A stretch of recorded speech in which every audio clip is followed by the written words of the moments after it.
In these problems, you're going to be asked to evaluate logarithms without using a calculator. Really here, what I'm after you understanding is just a little bit of what does it mean to be a logarithm.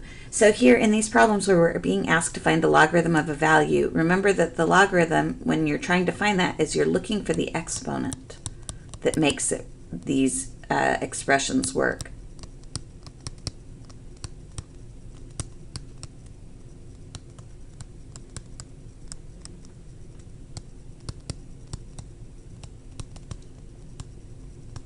So a logarithm is a way of looking at what the power is. So here, for example, in problem 7, we're asked to find log base 4 of 16. What we're looking for is what power could I take 4 to? So what could I put in the exponent slot?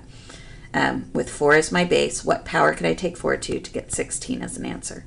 So this is really the type of thinking I want you to look at here. 4 to what power gives me 16? And in this case, you could fill 2 in there because 4 to the second power is equal to 16.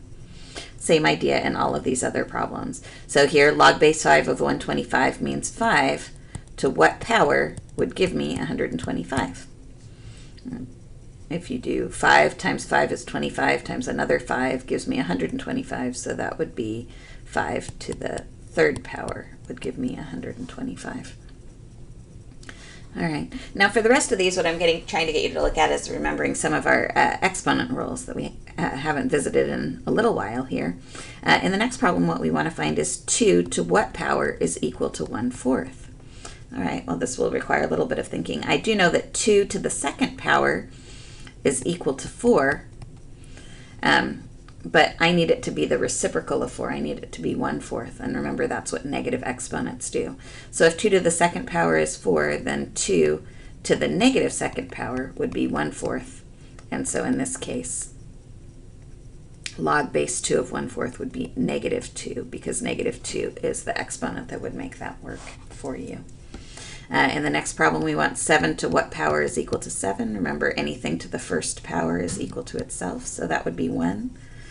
In the next one, log base 5 of 1 means 5 to what power will give me 1 as an answer. This is just a reminder, anything to the 0th power is always equal to 1. It doesn't matter what the base is. It's a little bit of that return property. Now, in problem number 12, it looks at first, we're being asked to find the log of 100. And if you look at the log of 100, there's no base on it here. This is an example of what we call the common logarithm. We call it the common logarithm for a couple of reasons. One is that it actually shows up on your calculator. Let's see, if we pull our calculator up here, notice that there's a log button here. This brings up what we call the common log, and in this case we could find the log of 100, which gives me 2. So kind of doing a little bit of backwards thinking here, let's see if we can figure out what the common logarithm means. What base would I have to have that if I take it to the second power I get to 100? And the answer is 10, because 10 to the second power is equal to 100. Base exponent equals my value.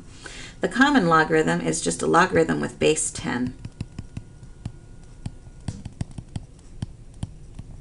We call it the common logarithm because 10 is what our whole number system is based on, right? Place values of 10. And so if there's ever not a base written in, it's always assumed to be base 10 when we're talking about logarithms. And that will correspond to the log button that you see on your calculator as well.